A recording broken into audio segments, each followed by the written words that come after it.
সূরা আল আনকাবুত। বিসমিল্লাহির রহমানির রহিম। রহমান রহিম আল্লাহ তাআলার নামে। আলিফ লাম মিম। মানুষ নাকি এটা মনে করে নিয়েছে তাদের শুধু এটুকু বলার কারণেই ছেড়ে দেয়া হবে যে আমরা ঈমান এনেছি এবং তাদের কোন রকম পরীক্ষা করা হবে না। আমি তো সেসব লোকদেরও পরীক্ষা করেছি যারা এদের আগে এভাবেই ঈমানের দাবি করেছিল। আল্লাহ তাআলা অবশ্যই তাদের ভালো করে জেনে নেবেন যারা ঈমানের দাবিতে সত্যবাদী। আবার ঈমানের মিথ্যা দাবিদারদেরও তিনি অবশ্যই জেনে নেবেন। যারা সব সময় গুনাহের কাজ করে বেড়ায় তারা এটা ধরে নিয়েছে তারা বুদ্ধির প্রতিযোগিতায় আমার থেকে আগে চলে যাবে। এটা তাদের একটা মন্দ সিদ্ধান্ত যা আমার সম্পর্কে তারা করতে পারল। তোমাদের মধ্যে যে ব্যক্তি এই আশা করে সে আল্লাহ তাআলার সামনাসামনি হবে, তবে সে যেন জেনে রাখে আল্লাহ তাআলার নির্ধারিত এই সময়টা অবশ্যই আসবে। আল্লাহ তাআলা সবকিছু শোনেন, সবকিছু জানেন। যে ব্যক্তি আল্লাহ তাআলার পথে সংগ্রাম সাধনা করে সে তো আসলে তা করে তার নিজের কল্যাণের জন্যই, কেননা আল্লাহ তাআলা সৃষ্টিকুল থেকে প্রয়োজন মুক্ত। যারা ঈমান আনে এবং নেক কাজ করে আমি অবশ্যই তাদের সেসব দোষ ত্রুটিগুলো দূর করে দেব, এবং তারা যেসব নেক আমল করে আমি তাদের সেসব কর্মের উত্তম ফল দেব।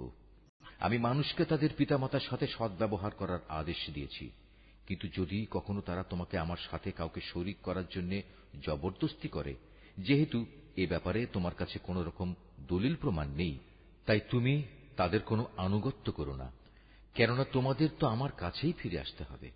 আর তখন আমি অবশ্যই তোমাদের সব কিছু বলে দেব তোমরা দুনিয়ার জীবনে কে কোথায় কি করতে। যারা আল্লাহ তাআলার উপর ঈমান এনেছে এবং নেক আমল করেছে আমি অবশ্যই তাদের নেক বান্দাদের অন্তর্ভুক্ত করে নেব। মানুষদের মাঝে কিছু এমনও আছে যারা মুখে বলে আমরা আল্লাহ তাআলার উপর ঈমান এনেছি, কিন্তু যখন তাকে আল্লাহর পথে চলার জন্য কষ্ট দেয়া হয় তখন তারা মানুষের এই পীড়নকে আল্লাহ তাআলার আযাবের মতোই মনে করে। আবার যখন তোমার মালিকের কোনো সাহায্য আসে তখন তারা মুসলমানদের বলতে থাকে আমরা তো তোমাদের সাথেই ছিলাম। এরা মনে করে আল্লাহ তাআলা সৃষ্টিকুলের মানুষদের অন্তরের গোপন বিষয় সম্পর্কে বুঝি মোটেই অবগত নন। আল্লাহ তাআলা অবশ্যই তাদের ভালো করে জেনে নেবেন যারা ঈমান এনেছে। আবার তিনি মুনাফিকদেরও ভালো করে জেনে নেবেন। কাফেররা ঈমানদারদের বলে তোমরা আমাদের পথের অনুসরণ করো, আমরা কিয়ামতের দিন তোমাদের গুনাহসমূহের বোঝা তুলে নেব। অথচ তারা সেদিন তাদের নিজেদের গুনাহসমূহের সামান্য পরিমাণ বোঝাও উঠাতে পারবে না। এরা আসলেই মিথ্যাবাদী। কিয়ামতের দিন এরা অবশ্যই তাদের নিজেদের গুনাহের বোঝা উঠাবে, তারপর তাদের এ বোঝার সাথে থাকবে তোমাদের বোঝাও। দুনিয়ার জীবনে যত মিথ্যা কথা তারা উদ্ভাবন করেছে তাদের অবশ্যই সে ব্যাপারে সেদিন প্রশ্ন করা হবে। আমি নূহকে তার জাতির কাছে পাঠিয়েছিলাম, সে ওদের মাঝে অবস্থান করল 50 কম 1000 বছর। তারা যখন তার কথা শুনল না তখন মহাপ্লাবন এসে তাদের পাকড়াও করল। মূলত তারা ছিল বড়ই জালেম। এ মহাপ্লাবন থেকে আমি তাকে এবং তার সাথে নৌকার আরোহীদের রক্ষা করেছি, আর আমি এ ঘটনাকে সৃষ্টিকুলের মানুষদের জন্য একটি নিদর্শন বানিয়ে রেখেছি। আর যখন ইব্রাহিম তার জাতিকে বলল তোমরা এক আল্লাহ তাআলার ইবাদত করো এবং তাঁকেই ভয় করো, এটাই তোমাদের জন্য ভালো যদি তোমরা বুঝতে পারো। তোমরা তো আল্লাহ তাআলাকে বাদ দিয়ে কেবল মূর্তিসমূহের পূজা করো এবং স্বয়ং আল্লাহ তাআলা সম্পর্কে মিথ্যা কথা উদ্ভাবন করো। আল্লাহ তাআলাকে বাদ দিয়ে যেসব মূর্তির তোমরা পূজা করো তারা তোমাদের কোন রকম রিজিকের মালিক নয়। অতএব তোমরা একমাত্র আল্লাহ তাআলার কাছেই রিজিক চাও, শুধু তাঁরই ইবাদত করো এবং তার নিয়ামতের শুকর আদায় করো, কেননা তোমাদের তাঁর কাছেই ফিরে যেতে হবে। আর যদি তোমরা আমার নবীকে মিথ্যা প্রতিপন্ন করো তাহলে জেনে রেখো তোমাদের আগের জাতির লোকেরাও তাদের জমানার নবীদের মিথ্যা প্রতিপন্ন করেছে। মূলত সুস্পষ্ট রূপে মানুষদের কাছে আল্লাহর কথা পৌঁছে দেয়াই হচ্ছে রসুলের কাজ। এ লোকেরা কি লক্ষ্য করে না কিভাবে আল্লাহ তাআলা প্রথমবার তাঁর সৃষ্টিকে অস্তিত্ব দান করলেন, কিভাবে তাকে আবার জীবিত করবেন। অবশ্য এ দ্বিতীয়বার সৃষ্টি করার কাজটা আল্লাহ তাআলার কাছে নিতান্ত সহজ। হে নবী, তুমি বলো তোমরা আল্লাহর জমিনে পরিভ্রমণ করো এবং এর সর্বত্র দেখো কিভাবে আল্লাহ তাআলা তাঁর সৃষ্টিকে প্রথমবার অস্তিত্বে আনেন এবং একবার ধ্বংস হয়ে গেলে কিভাবে আবার তিনি তা পুনর্বার পয়দা করেন। নিঃসন্দেহে আল্লাহ তাআলা সব কিছুর উপর প্রবল ক্ষমতাবান। তিনি যাকে চান তাকে শাস্তি দেন, আবার যাকে চান তাকে ক্ষমা করে তার উপর অনুগ্রহ করেন। সর্বাবস্থায় তোমাদের তাঁর দিকেই ফিরে যেতে হবে। তোমরা জমিনের অতলে যেমন আল্লাহ তাআলাকে তার পরিকল্পনায় অক্ষম করে দিতে পারবে না, তেমনি পারবে না আসমানের কোন চূড়ায়ও। বস্তুত আল্লাহ তাআলা ছাড়া তোমাদের কোনো অভিভাবক নেই, নেই কোনো সাহায্যকারীও। যারা আল্লাহ তাআলার আয়াতসমূহ ও তার সামনাসামনি হওয়া অস্বীকার করে, মূলত সেসব লোক আমার অনুগ্রহ থেকে নিরাশ হয়ে গেছে। আর এরাই হচ্ছে সেসব মানুষ যাদের জন্য রয়েছে মর্মন্তুদ শাস্তি। অতঃপর তাদের ইব্রাহিমের জাতির কাছে এছাড়া আর কোনো জবাব থাকল না, যে তারা বলতে লাগল, একে মেরেই ফেলো কিংবা তাকে আগুনে পুড়িয়ে দাও। অতঃপর তারা যখন তাকে আগুনে নিক্ষেপ করল, তখন আল্লাহ তাআলা তাকে জ্বলন্ত আগুন থেকে উদ্ধার করলেন। অবশ্যই মুমিন জাতির জন্য এই ঘটনার মাঝে আল্লাহ তাআলার কুদরতের অনেক নিদর্শন মজুদ রয়েছে। ইব্রাহিম বলল, হে আমার জাতির লোকেরা, তোমরা তোমাদের পার্থিব জীবনে একে অপরের প্রতি ভালোবাসা বৃদ্ধির খাতিরে আল্লাহ তাআলাকে বাদ দিয়ে নিজেদের হাতে গড়া মূর্তিগুলোকে নিজেদের মাবুদ ধরে নিয়েছ। অথচ কিয়ামতের দিন তোমাদের এই ভালোবাসার একজন ব্যক্তি আরেকজনকে চিনতেও অস্বীকার করবে। তারা তখন একজন আরেকজনকে অভিশাপ দিতে থাকবে। পরিশেষে তোমাদের সবার চূড়ান্ত ঠিকানা হবে জাহান্নাম, আর সেদিন কেউই তোমাদের কোন রকম সাহায্য করবে না। অতঃপর লূত তার উপর ঈমান আনল। ইব্রাহিম বলল, আমি এবার আমার মালিকের বলে দেয়া স্থানের দিকে হিজরত করছি। অবশ্যই তিনি মহাপরাক্রমশালী ও বিজ্ঞ কুশলী। অতঃপর আমি তাকে ছেলে হিসেবে ইসহাক ও নাতি হিসেবে ইয়াকুব দান করলাম।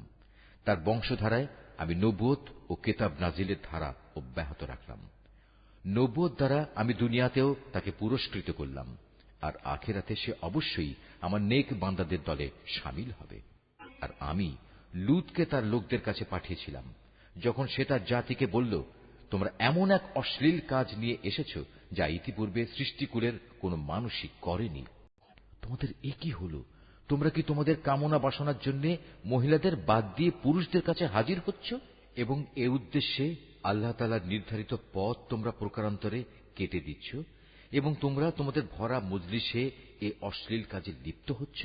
তাদের লূতের জাতির মানুষের কাছেও এছাড়া আর কিছুই বলার ছিল না, যে তারা বলল, হ্যাঁ যাও নিয়ে এসো আমাদের উপর আল্লাহর আযাব, যদি তুমি তোমার আযাবের ওয়াদায় সত্যবাদী হও। এ কথা শুনে সে আল্লাহর দরবারে ফরিয়াদ করে বলল, হে আমার মালিক, এই ফাসাদি জাতির মোকাবেলায় তুমি আমায় সাহায্য করো। অতঃপর যখন আমার পাঠানো ফেরেশতারা একটা সুখবর নিয়ে ইব্রাহিমের কাছে এলো, তখন তারা বলল, আমরা লূতের এ জনপদের অধিবাসীদের ধ্বংস করব, কেননা তার অধিবাসীরা বড় জালেম। এ কথা শুনে সে বলল, তা কি করে সম্ভব? সেখানে তো নবী লূতও রয়েছে। তারা বলল, আমরা ভালো করে জানি সেখানে কে কে আছে। আমরা লূত এবং তার পরিবারের লোকজনদের অবশ্যই রক্ষা করব, তবে তার স্ত্রীকে নয়। সে আযাবে পড়ে থাকা লোকদের দলে শামিল হবে। তারপর যখন সত্যি আমার পাঠানো ফেরেশতারা লূতের কাছে এলো, তখন তাদের এই আশাটায় লূত খুবই বিষণ্ণ মনা হল। এদের সম্মান রক্ষা করতে পারবে না কারণে তার মন ভেঙে গেল। ওরা এটা দেখে বলল, হে লূত, তুমি ভয় পেও না, তুমি দুশ্চিন্তাগ্রস্তও হয়েও না। আমরা তুমি এবং তোমার পরিবার পরিজনদের রক্ষা করব, তবে তোমার স্ত্রীকে নয়। সে তো আযাবে পড়ে থাকা ব্যক্তিদেরই একজন। আমরা অচিরে এ জনপদের বাকি অধিবাসীদের উপর আসমান থেকে এক ভীতিকর আযাব নাজিল করব, কেননা এরা ছিল ভীষণ গুনাহগার জাতি। একদিন সত্যি সত্যি আমি এই জনপদকে উল্টে দিয়েছি, এবং তখন থেকে আমি এটিকে জ্ঞানবান সম্প্রদায়ের জন্য একটি সুস্পষ্ট নিদর্শন করে রেখে দিয়েছি। আমি মাদিয়ানবাসীর কাছে তাদের ভাই শোয়াবকে পাঠিয়েছি। তখন সে তাদের বলল, হে আমার জাতি, তোমরা এক আল্লাহ তাআলার ইবাদত করো এবং পরকাল দিবসের পুরস্কারের আশা করো। আল্লাহর জমিনে তোমরা বিপর্যয় সৃষ্টি করো না। কিন্তু তারা তাকে মিথ্যা সাব্যস্ত করল। অতঃপর প্রচন্ড ভূমিকম্প তাদের পাকড়াও করল, ফলে তারা নিজ নিজ ঘরেই উপুড় হয়ে পড়ে থাকল। আদ এবং সামুদকেও আমি ধ্বংস করেছিলাম। তাদের ধ্বংসপ্রাপ্ত বসতি থেকেই তো তোমাদের কাছে আযাবের সত্যতা প্রমাণিত হয়ে গেছে। শয়তান তাদের কাজ তাদের সামনে শোভন করে রেখেছিল এবং এ কৌশলে সে তাদের সঠিক রাস্তা থেকে ফিরিয়ে রেখেছিল, অথচ তারা তাদের অন্য সব ব্যাপারে ছিল দারুণ বিচক্ষণ। কারুন, ফেরাউন এবং হামানকেও আমি ধ্বংস করেছি। মুসা তাদের কাছে আমার সুস্পষ্ট আয়াত নিয়ে এসেছিল, কিন্তু তারা তাকে মানার বদলে জমিনে বড় বেশি অহংকার করেছিল, অথচ তারা কোনো অবস্থায় আমার আযাব থেকে পালিয়ে আগে চলে যেতে পারল না। অতঃপর এদের সবাইকেই আমি তাদের নিজ নিজ গুনাহের কারণে পাকড়াও করেছি। এদের কারো ওপর প্রচন্ড ঝড় পাঠিয়েছি, কাউকে মহাগর্জন এসে আঘাত এনেছে, কাউকে আমি জমিনের নিচে গেঁড়ে দিয়েছি, আবার কাউকে আমি পানিতে ডুবিয়ে দিয়েছি। মূলত আল্লাহ তাআলা এমন ছিলেন না যে তিনি এদের উপর কোনো জুলুম করেছেন। জুলুম তো বরং তারা নিজেরাই নিজেদের উপর করেছে। যেসব লোক আল্লাহ তাআলার বদলে অন্যকে নিজেদের অভিভাবক হিসেবে গ্রহণ করে, তাদের দৃষ্টান্ত হচ্ছে মাকড়সার মতো। তারা নিজেরাও এক ধরনের ঘর বানায়, আর দুনিয়ার দুর্বলতম ঘর হচ্ছে এই মাকড়সার ঘর। কত ভালো হতো যদি তারা এই সত্যটুকু বুঝতে পারত। এরা আল্লাহ তাআলার পরিবর্তে যে সবকিছুকে ডাকে, আল্লাহ তাআলা তাদের সম্পর্কে সম্যক অবগত রয়েছেন। তিনি মহাপরাক্রমশালী, প্রবল, প্রজ্ঞাময়। এ হচ্ছে সেই উদাহরণ যা আমি মানুষদের জন্যই পেশ করেছি, কেবল জ্ঞানী ব্যক্তিরাই তা বুঝতে পারে। আল্লাহ তাআলা আসমান সমূহ ও জমিন যথাযথভাবে সৃষ্টি করেছেন। বস্তুত এতে ঈমানদারদের জন্য আল্লাহ তাআলার অস্তিত্বের পক্ষে বড় প্রমাণ রয়েছে। নবী, যে কিতাব তোমার উপর নাজিল করা হয়েছে তুমি তা তেলাওয়াত করো এবং নামাজ প্রতিষ্ঠা করো। নিঃসন্দেহে নামাজ মানুষকে অশ্লীলতা ও মন্দ কাজ থেকে বিরত রাখে, পরন্তু আল্লাহ তাআলাকে হামেশা স্মরণ করাও একটি মহান কাজ। তোমরা যা কিছু করো আল্লাহ তাআলা তার সম্যক অবগত আছেন। হে মুসলমানরা, তোমরা কিতাবধারীদের সাথে কোন রকম তর্ক বিতর্ক করো না, তবে উত্তম পন্থায় করতে পারো। আবার তাদের মধ্যে যারা জুলুম করে তাদের কথা আলাদা। আর তোমরা বলো, আমরা ঈমান এনেছি কিতাবের যা কিছু আমাদের উপর নাজিল করা হয়েছে তার উপর, আরো ঈমান এনেছি যা কিছু তোমাদের উপর নাজিল করা হয়েছে তার উপরও। আসলে আমাদের মাবুদ ও তোমাদের মাবুদ হচ্ছেন একজন, এবং আমরা সবাই তার কাছেই আত্মসমর্পণ করি। যেভাবে আমি আগের কিতাব নাজিল করেছি ঠিক সেভাবেই আমি তোমার উপর এ কিতাবও নাজিল করেছি। আমি আগে যাদের কিতাব দান করেছিলাম, যারা সত্যানুসন্ধিৎসু ছিল, তারা এর উপর ঈমান এনেছে। পরবর্তী লোকদের মাঝেও কিছু ভালো মানুষ আছে যারা এর উপর ঈমান এনেছে। আসলে অস্বীকারীরা ছাড়া কেউই আমার আয়াত অস্বীকার করে না। হে নবী, তুমি তো এ কোরআন নাজিল হওয়ার আগে কোনো বই পুস্তক পাঠ করনি, না তুমি তোমার ডান হাত দিয়ে কোনো কিছু লিখে রেখেছ যে তা দেখে অসত্যের পূজারীরা কোনো সন্দেহে লিপ্ত হয়ে পড়ছে। বরং এগুলো হচ্ছে তাদের অন্তরে সুস্পষ্ট নিদর্শন, যাদের আল্লাহ তাআলার পক্ষ থেকে জ্ঞান দেয়া হয়েছে। কতিপয় জালেম ব্যক্তি ছাড়া আমার এই সুস্পষ্ট আয়াতের সাথে কেউই গোড়ামি করতে পারে না। তারা তোমার সম্পর্কে বলে, এ ব্যক্তির কাছে তার মালিকের পক্ষ থেকে নবুয়তের কোনো প্রমাণ নাজিল হয় না কেন? হে নবী, তুমি বলো, নিদর্শন তো আল্লাহ তাআলার হাতেই রয়েছে। আমি তো হচ্ছি আযাবের একজন সুস্পষ্ট সতর্ককারী মাত্র। হে নবী, এদের জন্য এটাই কি যথেষ্ট নয় যে স্বয়ং আমি তোমার উপর কিতাব নাজিল করেছি যা তাদের কাছে তেলাওয়াত করা হচ্ছে? অবশ্যই ঈমানদার সম্প্রদায়ের জন্য এতে আল্লাহ তাআলার অনুগ্রহ ও নসিহত রয়েছে। নবী, তুমি বলো, আমার ও তোমাদের মধ্যে সাক্ষী হিসেবে আল্লাহ তাআলাই যথেষ্ট, কেননা আসমান সমূহ ও জমিনে যা আছে তার সবকিছু তিনি জানেন। যারা বাতিলের উপর ঈমান আনে এবং আল্লাহ তাআলাকে অস্বীকার করে, তারাই হচ্ছে মারাত্মক ক্ষতিগ্রস্ত। হে নবী, এরা তোমার কাছে আযাব ত্বরান্বিত করার কথা বলে। যদি আল্লাহ তাআলার কাছে এদের শাস্তি দেওয়ার জন্য একটি দিনক্ষণ সুনির্দিষ্ট না থাকত, তাহলে কবেই না তাদের উপর আযাব এসে যেত। অবশ্যই এদের উপর আকস্মিকভাবে আযাব আসবে এবং তারা জানতেও পারবে না।